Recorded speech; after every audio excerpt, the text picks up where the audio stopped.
Hey everybody, it's Tommy Canelli and welcome back to Before the Lights podcast, the show to find out how those in sports, music, and entertainment made their mark.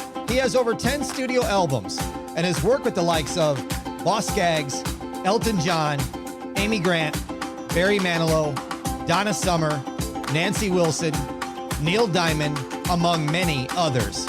He's won multiple Grammy Awards for his songwriting. He's a singer, musician, arranger, and a producer. He formed the band Sons of Champlin in 1965, which still performs today. He was a member of the group Chicago for 28 years and is the CEO of a very important group called CRS, which stands for Can't Remember Shit. Please welcome to the show, Bill Champlin. Bill, how are you? You know, the only thing with those credits of doing all the groups I work with, I never got to do a Tiny Tim record. I mean, that would have opened up the whole world, you know? That would have expanded your horizons drastically. You might be old enough. You remember Mrs. Miller? A little bit. Yeah, they put out an album. It was a joke album. It was like a pet rock. You know what I mean? But I was driving through Texas. I mean, it had to be, over 50 years ago. And there was a local radio station that says, come on out Saturday to the football or the baseball stadium and we're going to go for the Mrs. Miller album throw. That's a pretty good move. I like that. They'll be doing that with mine quick enough. You know what I mean? Hey, everybody, join the all new members area on my Before the Lights podcast website. The Salute Chin Chin package includes access to the Extra 5, shout out on a future show, some bonus content. The Zoom calls are going to be starting again soon. Also, we're going to have some rewards for you. Get the brand new limited edition poker chip. It looks absolutely fantastic. You're going to get 10% off all merch as well, and your name added to the show notes. To join for only $7.99 a month, go to beforethelightspod.com/support. That's beforethelightspod.com/support. Born in Oakland, California, your grandparents, your mother, and sister were all singers. But Bill, did it start for you as a child on the piano after getting lessons at age 4? Yeah. And as anybody asks me, should I learn to play guitar or what should I do? You know, and I always just say, learn piano first and all the rest comes real easy, you know, because you learn basically to play piano, you kind of got to learn a certain level of theory to make it work. And then you just apply all that you learned on the piano to the guitar. Then all you really need is calluses and get that one under your hands, you know? For the guitar, was the inspiration then from Elvis Presley? Probably so. You know, I wasn't getting much of a sound out of a piece of rope and a broomstick, so I figured I had to learn how to play. And at first I tried it and I went, nah, this ain't so much fun. Because I had a guitar that had strings in a whole other zip code than the neck. You know, I just couldn't push them down far enough. Cheap guitars have a way of doing that. So, and later on, I started listening to Freddie King and, different cats. I mean, Albert King probably did more to really put me in the ball game than anybody.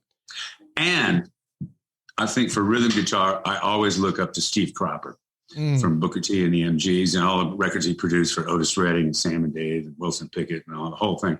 His rhythm guitar parts are always just, brilliant ignorance. Just so cool. It's just the coolest stuff. But, and he's a good friend. He's a really good guy. So anyway. The band The Opposite Six, while you were at Tamalpais High School in Mill Valley, California, this turned into Sons of Champlin. How did you come up with the name Sons of Champlin? Oh, you don't even want to know. The stupidest rock and roll band name in the history of the world. Why is it? And we still play gigs. We just did a couple of weekends ago. We did Sacramento, Marin County, and Oakland. So we still play sometimes. Not that often because they're kind of based out of Northern California. And some of the players, me and the drummer, Alan Hertz, and the guitar player, live down here in LA. And it was just becoming harder and harder to make that 375-mile drive. You know what I mean? Mm-hmm. Highway 5, the definition of boring. When you studied music in college, is it true that a professor encouraged you to drop out and pursue music on a professional level? For numerous reasons. A guy named, what was his name? Larry was his I forgot his name. I forget a lot. Like I said, CRS. I'm the CRS. founding member. But he just said Snyder, Larry Snyder, who was the head of the theory department at College of Marin, or we like to refer to it as Marin Institute of Tomfoolery. But so Larry just always said, he took us into a practice hall. I said, I've seen you guys' band. You guys, if you you can go get a master's. You're all talented musicians. You got to bear down a little bit and not be drunk in class. That's helpful. But other than that, he said, you're all great musicians. He said, at this stage, not now, but then, at this stage, everybody who gets a master's gets a teacher's, turns around and starts teaching everybody else, teaching other people to get a master's and a teacher's. He says, and it's worked into this sort of vicious circle in academia. You don't want to do that. I've heard your band. You're on the last page of the book that we're studying, and we're on page 7. You're doing really, really cool music. I suggest you just go after it. Mm. And quit bothering me. Probably didn't say it quite that way, but I kind of did. It was a 2-point thing because we were relative. We would do that kind of thing and end up with we'd get an A and then whoops.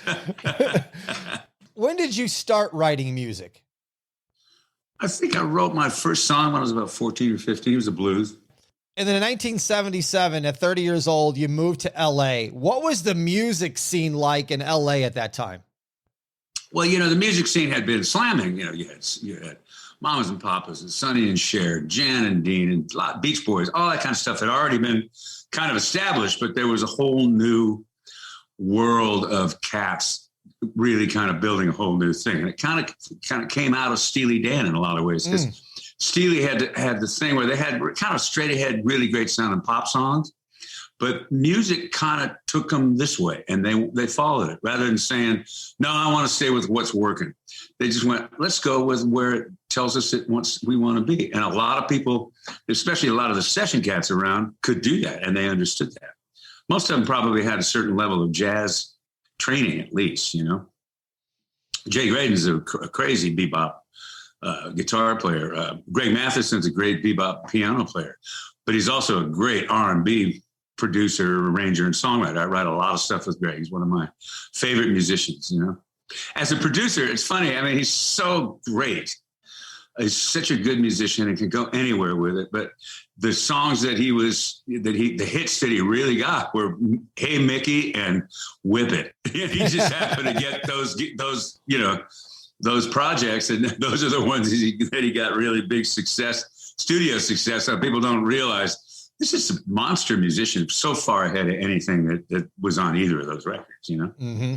But he was cool. He was working with Trevor Lawrence, and Trevor was Trevor. I forgot. It might be CRS. Yeah, right. Right. Here we go. You'll see a lot of that as the day goes by. Anyway, and I just sort of fell into the middle of this. I was kind of sort of known because of the Sons, and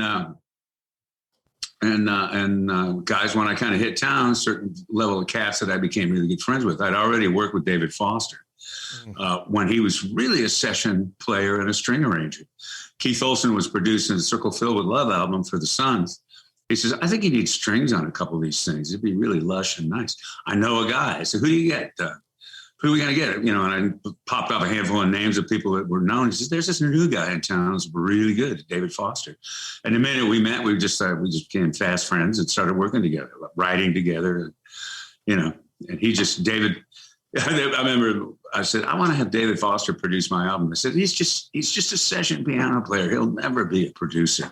I said, you're wrong. I'm using him, which may be one of the reasons why the record didn't go, because they had an idea. Let's get this other guy who's had a lot of hits. I said, well, give this guy a shot. Give him a chance. Because this other guy would hire somebody like David Foster to do the work. A la David Page on the Boz Scaggs Silk Degrees record. David really did a lot of it. Mm-hmm. I don't even remember who produced it. Joe, I forget, another one down the drain. I never worked with the guy, but Foster turned out to be just an amazing, primal force in the world of music anyway. Yes. When you were with the group, the Rhythm Dukes, Who all did you guys open for at that time? I don't even remember. The Dukes was just, I mean, I was with those guys for 4 or 5 months, maybe. I'm not a really long time. I moved to Santa Cruz for a little while. They were down there. So I kind of played with them. I was kind of needed to let the Sons rest for a while so I could maybe change rhythm sections, because I was really unhappy with where that was going. They're great players, but they weren't playing my music that well. There's a difference between a great, chops drummer and a guy with a groove, and I just couldn't get what I wanted to get out of what we had. So I left. We put it back together later on, but with different rhythm sections. When you did extensive studio session work, you've appeared on hundreds of recordings in the 70s and 80s. The National Association of Recording Arts and Sciences awarded you the MVP for male background vocalist in 1980. You've done so many, Bill. Can you name just a couple of these songs that maybe our listeners have probably heard on the radio before? Well, I think it was actually it could have been in the 90s.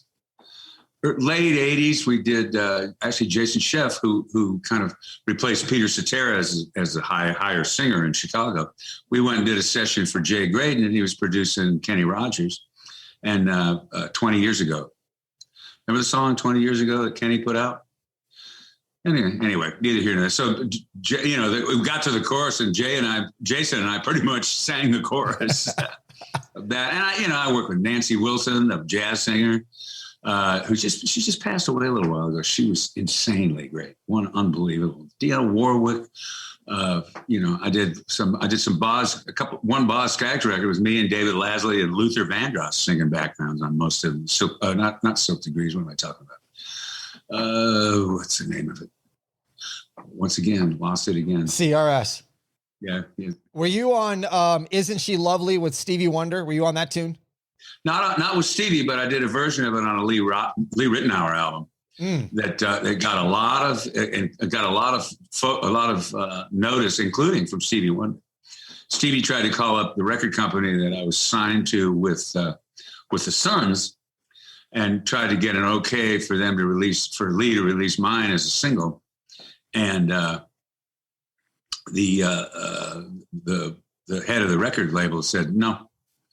Not going to happen. I got a single that's going to be a giant with the Sons, and it never did anything. So I was right around the time I went to my lawyer's office. I said, okay, Bob, I want out of my publishing deal. I want out of my my record deal. I want out of my band. We'll talk about my marriage in a little while, but all of these things. And I want out of the whole thing. And he says, well, he went over and got 2 legal pads and pencils and put ice in 2 glasses, filled it with scotch, sat down and said, we're going to be here for a while. And that's when when that all happened, I just moved down. I moved south and went, that was in 77. I moved to LA in August, maybe October, August, somewhere in there. Did you also do some work with Michael McDonald on some background vocals as well? Oh, tons of it. Yeah, Michael and me and Bobby Kimball, who was the tenor with Toto at the time, did we did all the vocals on this one song on Memphis Horns album. And it was a song that was a Sun song that I had been playing for years and years. So I do the voicings. I knew how to make it work. And we ended up doing all kinds of stuff. We did demos. We did all kinds of things. Actually, Michael and I, just the two of us, did a background vocal on Carol Bayer Sager's record. Which ended up it went on a record, but she used that as a demo to sell it to Michael Jackson, and it was on Off the Wall. It's the falling in love and making me high. It's the being in love that make me try. That thing. Michael and I pretty much came up with the parts that they went ahead and used on Michael Jackson. Not the ones we sang, but the parts.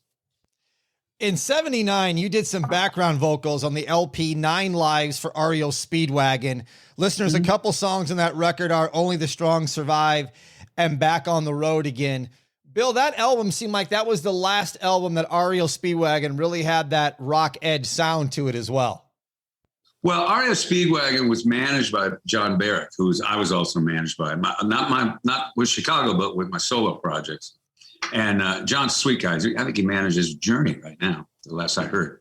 But I mean, you never know at Journey. They seem to change personnel at the drop of a hat at some level. But he was managing REO Speedwagon also. And Tom Kelly, who I'd done a lot of vocal dates with, was just starting to really dig in his heels as a writer. He's kicking pretty hard. And he ended up writing Two Colors with Cyndi Lauper. Wrote some big, I Get So Emotional.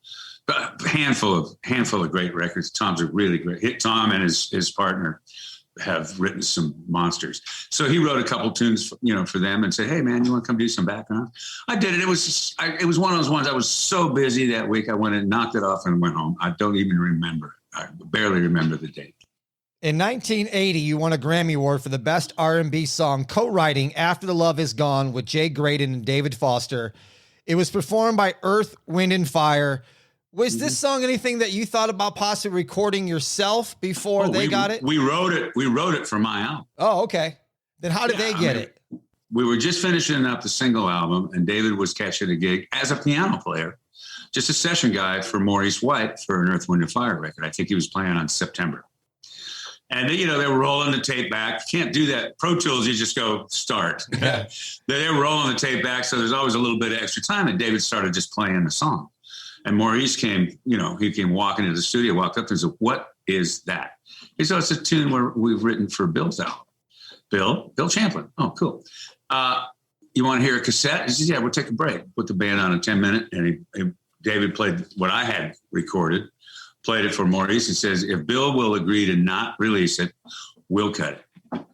And I agreed to it. Then David said, "Well, if you got some more time, I'll play you the rest of Bill's album." And he said, he brought the whole band in and he says, "You're not going to believe it. This guy's white." Not Maurice White or Freddie White or Verdine White, but this guy's a white guy. And everybody's like, whoa. And I think that's kind of what got his attention. He wanted 3 more songs, or two or three more songs from that, with the same deal. If I would not do it from my record, it would have taken 3 or 4 songs from my record, which was almost done. And I just went, I'm going to pass on those 3. That was another, what I like to refer to as a Suzanne Summers career move. I should have just given, you want the whole record? You got it. We'll just sit down and write another one tomorrow, which we could do, So anyway, like that, so you look back and you go, I should have done, I could have, I didn't, I always said, hey, the Sons were great. Every time opportunity knocked, we answered the phone. Bill, how was it performing that song on the Chicago Earth, Wind and Fire tours in 04 and 05 with them? It was fun. I didn't do it every night, but I did it, probably half the time. Sometimes they just didn't want to deal with it and had Philip sing it. But musically, I think that was a pretty good tour in a lot of ways, especially when both bands played together. Mm-hmm. Because at that point in the game, we had Verdine playing through a real amplifier. All of our stuff was all through I think Jason Sheff was playing bass through a pod, like a little thing, just into this PA system, into the either cans or in-ears or monitors or whatever you're using. And once Verdine got up there, then we had him through. He had like 3 bass speakers kind of hidden around the stage, and it's just pushing air like crazy. He's such a great bass player. I love his bass playing. Verdine invented the bass style to where the exit of the note is as important as the entrance. So boom, he would close the note in time and leave this air for the rest of the track to just breathe. It was just a style that he pretty much invented. Everybody went, whoa, whatever this is, it's working like a champ, And Verdine's a fun guy. He's a cool dude. In 83, you won another Grammy Award for a Best R&B Song, Turn Your Love Around, which was performed by George Benson. Co-wrote it with Jay Graydon and Steve Lukather from Toto. Mm-hmm. Was this another one of your songs as well that got taken by George? This was written for George Benson. Jay and Steve had the track, not the track, but had the progression already there, and they had pretty much had the melodies. Loose melodies. They didn't have melody on the bridge, which I came up with, but it was pretty much a lyric gig, So I wrote the lyrics, and then me and Carmen Twilley and Vanette Glaude, who the group that I usually did a lot of sessions with, and some of them really great, went in and did the background vocals, and I listened back to it. I said, it's just not tight enough. Jay, let me do these choruses, just stacking them myself. and I went and stacked them myself. And some of the other stuff that Nettie and or Carmen and Eddie and I had done, we kept on the record, but the choruses were "Turn your love around," kind of put that thing into the ballgame.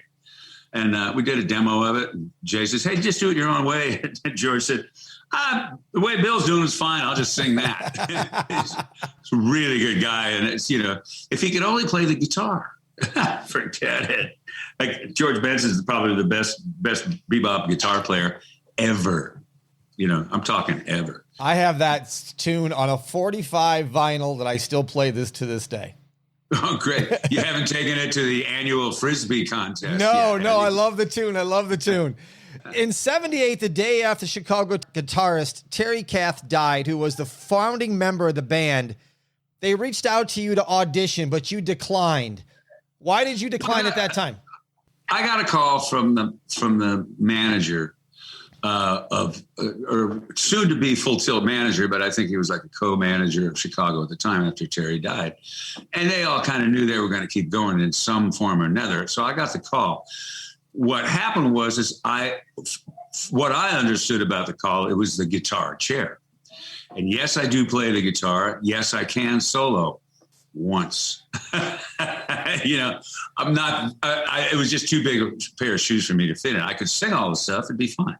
And then a couple of years later, so they ended up running through a bunch of different people, Carmen Grillo included, who's also one of my oldest and dearest friends and great guitar player. Donnie Dacus somehow ended up getting the gig, and he's a good guy, he's a good guitar player, good singer too. But somehow that kind of that didn't work for him after a while. And at some point they got off of what do you call it? They got off of the record of CBS or Sony or Columbia or whatever. They got off of that, and then they were kind of without a deal. And their manager said, "Well, let's make an album, and then that way we can really sell it to somebody." So they did. And I remember Danny Serafin and I had first of all, he was producing something with Peter Cetera, or not with Peter, but with a guy named Angelo, great singer. And I'd worked with Angelo 3 years before on a record in Berkeley at Fantasy Studios up there. And so what happened was that Danny was producing this thing, and Angelo called me a couple of days before. He said, "Can you come over and do backgrounds? I don't really have any money. It would just be friends and family program, And I had just been working on Written Hours album, and I'd been up late at night singing like crazy. And had a hard time getting home because it was just insane fog. It was like San Francisco, but here we were in LA, and so foggy I couldn't see 3 feet in front of me. So I didn't get home till about 4 or 5 in the morning. He called me around 9 and said, "Could you do this?" And I just kind of jived him a little bit. I said, "Well, I got a really bad cold. I'm not really singing very well." He said, "Peter Cetera said the same thing, but he's going to do it." And I said, "Well, if he's going to do it, I'm going to do it." So we got together. We very quietly worked out some parts of one song in the booth, and then went out to the microphone and cranked them, And Danny Serafin, who was producing it, and the drummer in Chicago, just went, him and the engineer, just their jaws dropped. He said, "Whoa, that's a blend. There's a blend there. There's something going on here." So next thing I know, Danny's calling. I wrote a song with him. And after that happened, we kind of put a thing together. He called me and says, "What do you think of David Foster as a producer?" I says, "I think David's probably the perfect producer for you guys, but I've heard the material that you're planning on recording. You really should just throw it away and start over with David, because he's a great writer and a great co-writer," which ended up happening. So we ended up with Chicago 16. So the one song that they did keep was the one that Danny and I co-wrote. And so the band was in a session cutting it. Everybody was there. I don't think Peter was there, but everybody else was there. And so we cut it without bass, and David had me play the big piano, and he was playing Rhodes, and it just a song called "Sonny Think Twice" that Danny and I wrote. So that all happened, and I kind of met all the guys with some serious senses of humor going on there. You know what I mean? And we ended up having a ball. And a couple of days later, Danny called and said, "Man, we want you in the band." I said, "Man, I don't do sideman gigs. It's not what I got a solo album coming out any minute here. I just don't do sideman stuff." And he said, "We're not talking about sideman. We're talking about a full principal member, And I said, "Well, what do you see me doing?" So, "Well, we need you to sing some of Terry's stuff, like make me smile. And I went, that's cool. I like that tune. Color My World. Said, I got to get back to you. I got to think about this for a while. So I don't really particularly like the song. But neither here nor there, it ended up happening. So I ended up in that band. I figured I'd give it 5 years, and I did it. I gave it 28. Yeah. Wow. When you did the lead vocals for Look Away and I Don't Want to Love Without Your Love, or I Don't Want to Live Without Your Love. I don't want to love without your live. I like turning the titles around. I mean, Richard Marx was talking about Hard to Say I'm Sorry, and he got marble mouth. He went, sorry to say I'm hard. And that's been, Richard went, whoops. I didn't even try for that. It's pretty funny. Did you write these two songs as well, Bill, or did you just do vocals? Both of them were Diane Warren's songs. And at the time, the band was, we were kind of in another little bit of a slump. The Foster era had kind of petered itself out. They needed something else with Chicago 19. Now, the management company worked with, they were working with Hart and Ron Nevison, who's a really great guy. He's a good hang, who's a well-known producer, had produced the Hart record, Why Can't I Get You Alone, and some of the great things. He did a lot of Starship stuff too. And so they brought in Ron, and they said, well, Ron, they played this song, which Ron had kind of buttonholed and his Look Away as a Diane Warren song. And so they said, well, we've got to get it up in the tenor range. And Ron just turned around and said, no, I want that guy to sing it. And most of the time, even the guys just weren't used to the fact that I was there. So they said, well, it's going to either be Peter or when Peter was there, so he's going to either be Peter and Bobby or Robert and or Jason or Robert. And Nevison went, I want that guy to sing it. So, I mean, that was really the coolest thing he ever did. So I went and sang Look Away, sang another song called You're Not Alone, and another one called I Don't Want to Live Without Your Love. And Look Away was the most played record of 1989. Wow. That was when radio was really running the show. And then by the next year, hip hop had come up, so you couldn't get a breaker unless you were rapping. It just kind of, it was so, the business has a tendency to go, oh, this is happening. Blow everything off. And let's go do everything of this level. At one point, I was signed for a solo deal during this time with Capitol Records, and had a whole thing going on. And they changed the head of A&R and brought in a guy from England. I think Simon Potts was the guy's name, and he wanted to get rid of almost every artist they had and fill it up with bands, your kind of U2 copy bands, and that sort of English kind of thing. A lot of good grooves because of drum machines, and he suggested that they take Bonnie Raitt off the label, and she had Nick of Time out at that point. Wow. And the president of the company says, well, everybody else is fine. We're not letting her go. This record's starting to show signs of legs. And it turned out to be 4 Grammys or 5 Grammys for Bonnie. And that girl can sing Time, News, and Weather and make it work. Yep. Plus, she's one of the best slide players in the world. I think people don't, she's such a good singer, people don't give her the credit for being the player that she is. She's a fantastic singer. I saw her in a show just a couple of years back, and she did Angel from Montgomery, and 3,500 people in the audience were in tears. She's just an amazing singer, one of my favorites. They almost let her go. Could you imagine her getting 4 Grammys at the Grammys, hanging on a forum, going, by the way, I need a record deal. That would have been the end of it for Capitol. I would have done it. I mean, it would have been so embarrassing. It would be worse than the pullout from Afghanistan. You know what I mean? Right. It would be an embarrassing thing. But luckily, the president of the company had his wits about him and made it work. Made him stay in. Chicago 16 goes platinum, and then Chicago 17 becomes another big popular album, has a song, Hard Habit to Break. And it seemed like at that time, Bill, Chicago was just on a string of hit after hit after hit, and you guys were just rolling them. Well, I think with Chicago, they were kind of known as like this sort of they called it jazz rock, a lot of horn-based kind of stuff with their thing. Plus, they had Terry Kapp, who happened to be Jimi Hendrix's favorite guitar player. Terry was a monster player, and I think he was a great singer. You listen to Terry and then put on a Stone Temple Pilots record and listen to Scott Weiland. Sounded a lot like Terry Kapp. He sang a lot like Terry Kapp. he was a one of a kind guy. I mean, really did great for them. So later on, at one point of the game, they decided, let's do this one ballad and put it on the record. And it was a song that Peter wrote called "If You Leave Me Now." That threw the whole thing into a whole other world. And then at that point of the game, all the record companies said, we want ballads. So Chicago was the ballad guys at that point of the game. And, very rare for them to have a song after that wasn't a ballad oriented tune, or at least mid-tempo ballady kind of oriented song. And, sometimes you're the prisoner of your own success in a lot of ways. It's just the way it goes, Right. In 97, you revived the Sons of Champlin and played with them in between tours with Chicago. It had been 20 years since you guys were split apart. How'd you get everybody back together?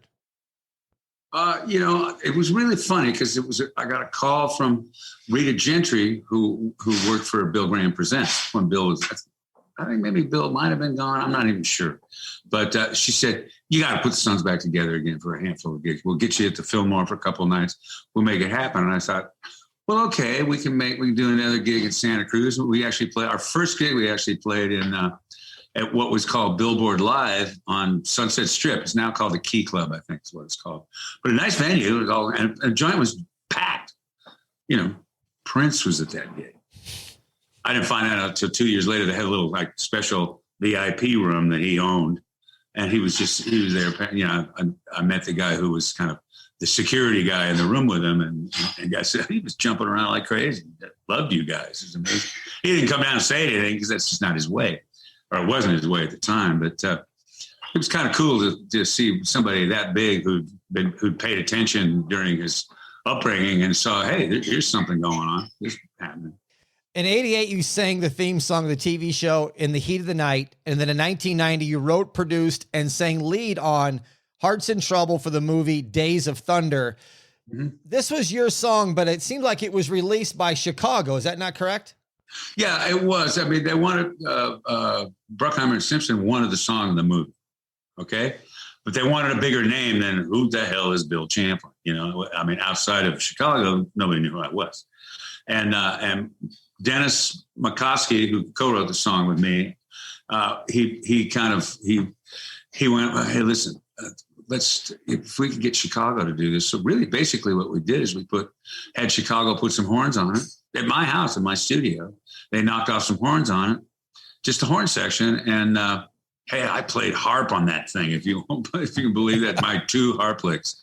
And then we had Jason do some like fretless little bass moves. And it just ended up being really kind of a cool thing.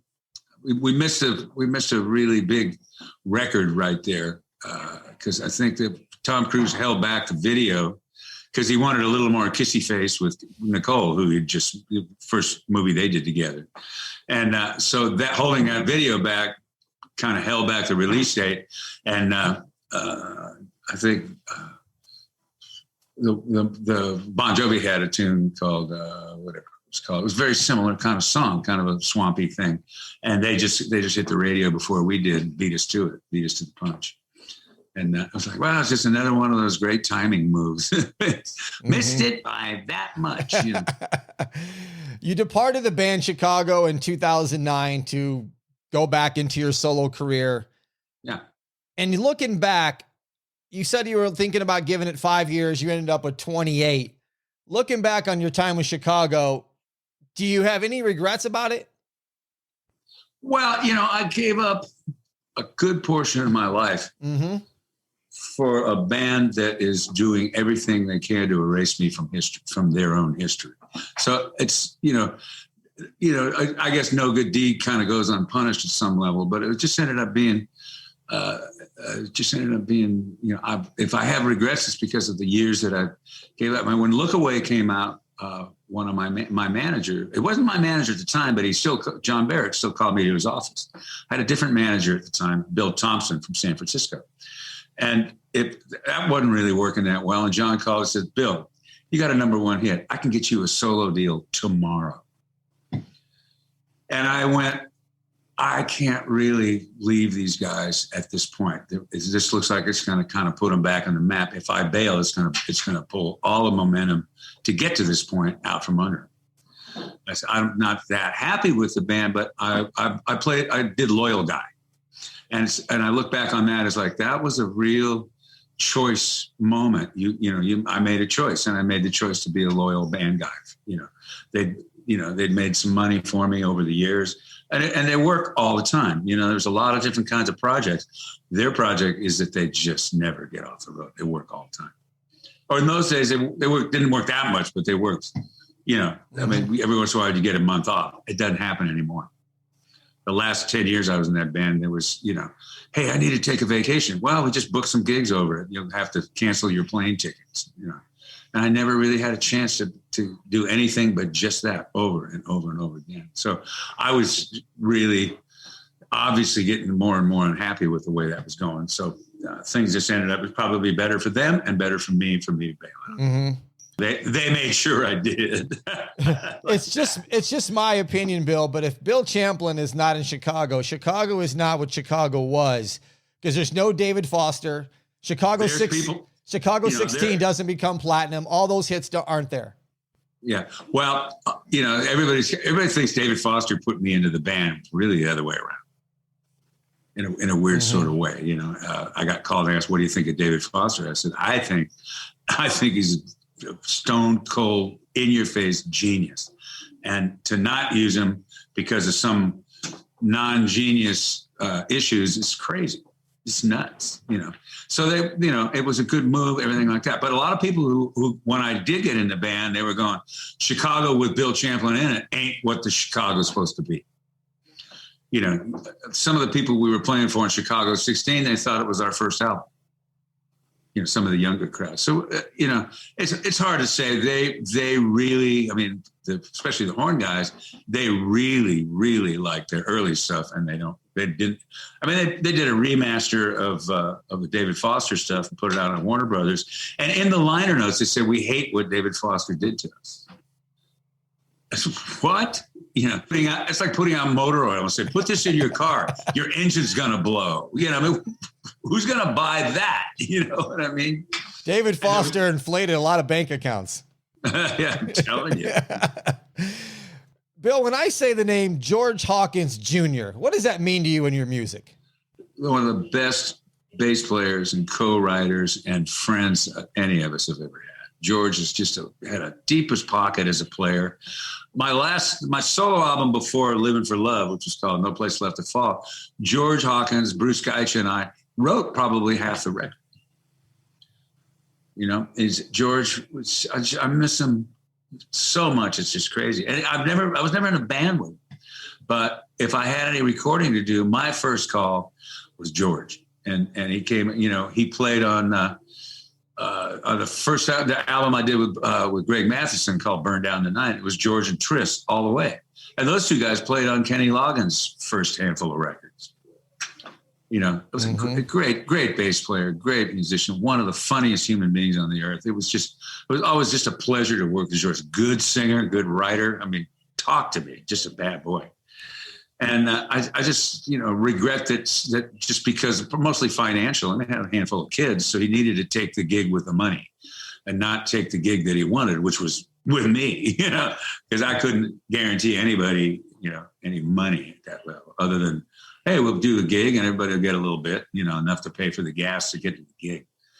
And that's just sort of, my career and Sons and so on never really got over the hump, So, but that hump didn't include musicians. Musicians worldwide were becoming aware of what I was doing and what the Sons did and what, still what I'm doing. And I'm still doing it. And people go, how could you be singing at this age? Especially with all the, physical problems you had. I had cancer a couple of years back and I got a pacemaker. I'm the $6 million man. In January of 2021, you put out Living for Love, released by Imagine Records. It was your first solo LP in 10 years.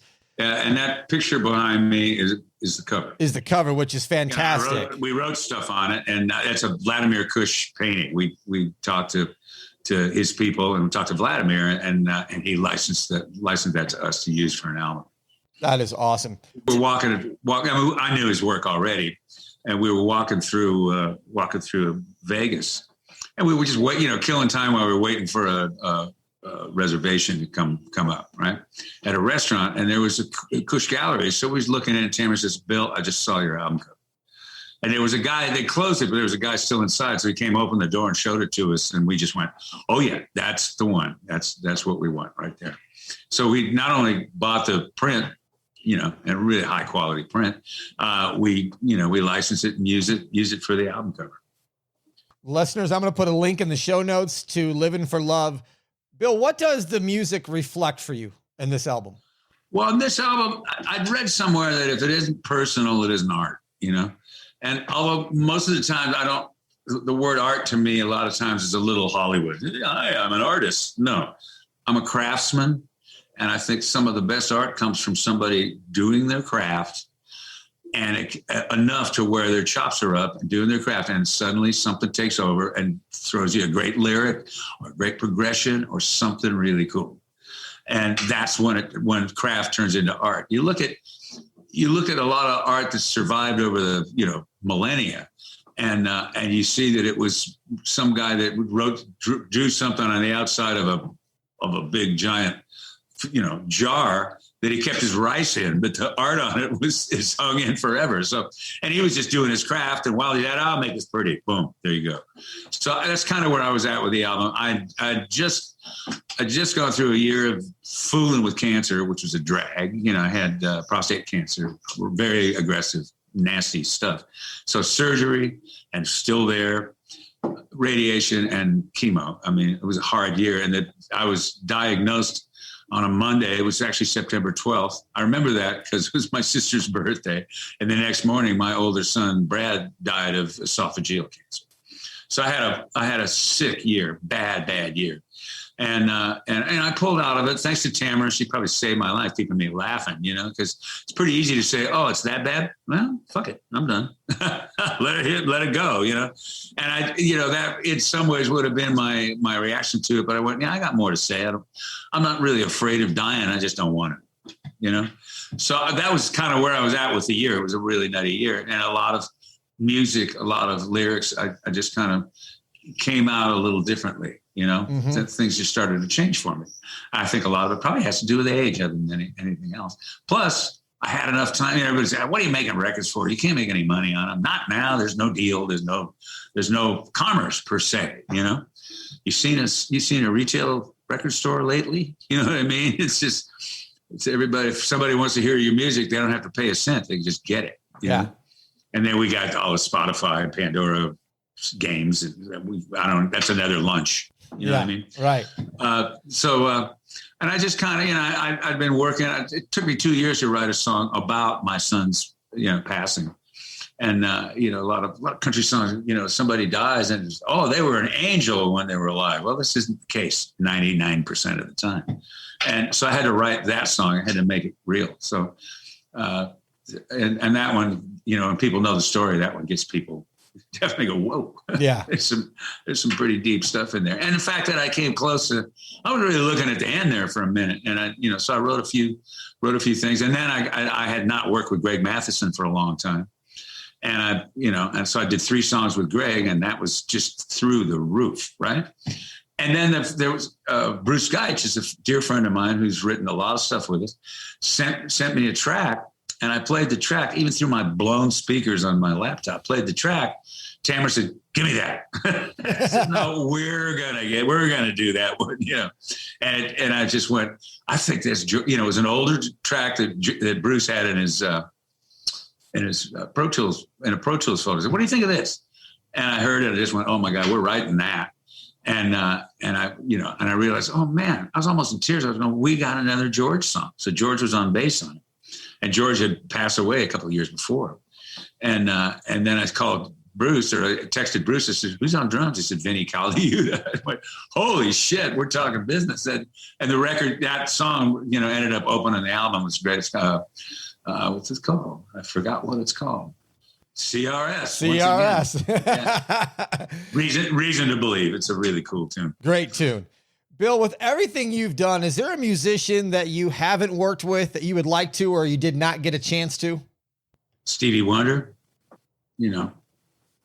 I mean, I was not the guy that was just doing nothing but listening to just Stevie any more than I was a guy who was listening to just Jimi Hendrix or, you know, I always listened to him and just went, whoa, here's a singing fool. And then he started to really write some really uplifting, great stuff. And I just kind of, over a period of maybe 3 or 4 albums, he was tearing it up, you know, and the whole world knew it. He was just like, he kind of owned the Grammys for 3 or 4 years there. And you know, I looked at him as being as having been an amazingly great artist, and I think still is. He's monstrous. He's been a little sick last year or so, but from what I understand from people who know him, he's kind of on the mend and coming back a little, you know, which is good. I mean, hey, none of us are getting younger. Let's put it that way. When people say the name Bill Champlin, what do you want them to think of first? I don't know, just, you know, somebody said, hey, you like playing guitar or keyboard better or singing? And I went, look, it's all one thing. It's all the same, down to putting strings on the guitar. It's not my favorite thing to do, but it's part of what you do. It's part of the craft. And I just, to be seen, a lot of guys want to be seen as rock stars. I know a lot of rock stars. Don't particularly like many of them because it's just all about, I want to get in front of people, applause freaks. And to me, the payoff for me is the music sounded good. So, I mean, when I finish a song and mix it and listen to it back, cranking through the speakers, I'm just going, all right, you've done your thing. You've followed this up to where it's supposed to be. After that, I'm not so good at it. I'm not the world's most insane, personal, what do you call it? Promotion. I try to avoid the self-promotion thing, although everybody has to do it. You have no choice. Mm-hmm. I don't have a record company doing it for me, if you know what I mean. Mm-hmm. So I mean, a lot of that good stuff, but I kind of have friends and people that take care of the social media and all the rest of that kind of stuff for the most part. I really want to keep focused on music. Right now, we're working on an album for my wife. It's going to scare the pants off on everybody. She's such a good singer, and the vocals on the 4 or 5 songs I've been working on lately, oh, forget about it. She's bad as bone. So it's really cool, and she deserves another album at this point of the game. So I'm doing everything I can to really bring one in for her. She's great. Listeners, go to BillChamplin.com. I'll put a link in the show notes. Before we sign off here, Bill, I just want to say it's been an honor talking to you. I want to thank you for what you've done in the music industry. If we take Bill Champlin out of music, a lot of hit tunes that people and our listeners have heard of would have never heard of ever before. So thank you for everything you've done in the music industry. Thank you so much. And thanks for coming on the show. Show enough. Folks, if you would, do me a favor and follow us anywhere podcast or found, and rate and review the show. 5 stars, nice comments are always appreciated. Follow me on Instagram at Before the Lights Podcast. Thank you for listening to Before the Lights. I'm Tommy Canale. And until next time, everyone, a salute, a chin chin.